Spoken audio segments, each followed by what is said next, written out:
Zee 24 तास एक पाऊल पुढे। मुंबईत होळी आणि रंगपंचमीच्या दिवशी 25% पाणी कपात करावी अशी मागणी मनसेनं केली। मनसे ही मागणी मुंबई महापालिका आयुक्तांकडे पत्राद्वारे केलेली आहे। 25% पाण्याची बचत करत हे पाणी दुष्काळग्रस्त भागाला द्यावं असं मनसे नगरसेवक संदीप देशपांडे यांनी म्हटलंय। होळी आणि रंगपंचमीला लाखो लिटर पाण्याची नासाडी होते, त्यामुळे पाण्याची बचत होईल असा दावा संदीप देशपांडेंनी केलाय।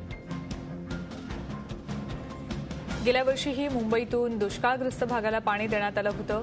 यावेळेला सुद्धा अशाच पद्धतीनं दुष्काळग्रस्त भागाला पाणी दिलं जावं अशी मागणी काही दिवसांपूर्वी महापौरांनी केली होती आणि त्यानंतर आता मनसेचे नगरसेवक संदीप देशपांडे यांनी सुद्धा धुळवडीच्या दिवशी आणि होळीच्या दिवशी मुंबईत 25% पाणी कपात करावी अशी मागणी केलेली आहे।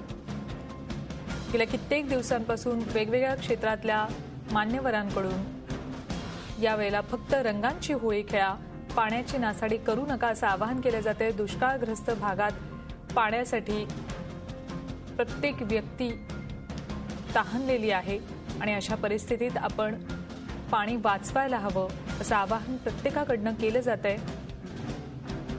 आता मुंबईत सुद्धा 25% पाणी कपात केली जावी धुळवडीच्या दिवशी आणि होळीच्या दिवशी अशी मागणी केली जाते।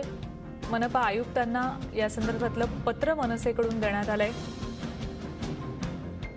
मुंबईत होळी आणि धुळवडीच्या दिवशी 25% पाणी कपात करावी अशी मागणी मनसेनं केली। आपल्यासोबत स्वतः नगरसेवक संदीप देशपांडे आहेत, त्यांच्याशी आपण या संदर्भात चर्चा करूयात। संदीपजी, महापौरांनी सुद्धा काही दिवसांपूर्वी अशीच मागणी केली होती, त्यानंतर आता मनसेकडून सुद्धा अशी मागणी केली जाते। काय वाटतं, आयुक्तांकडून कितपत सकारात्मक प्रतिसाद मिळेल?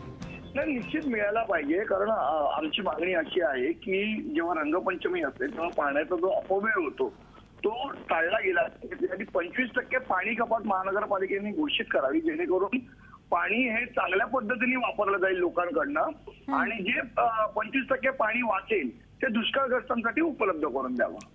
अगदी बरोबर आहे, दुष्काळग्रस्तांना हे पाणी उपलब्ध करून दिलं जाऊ शकतं। धन्यवाद संदीपजी, आमच्याशी बोललात त्याबद्दल। आपल्यासोबत मनसे नगरसेवक संदीप देशपांडे स्वतः होते।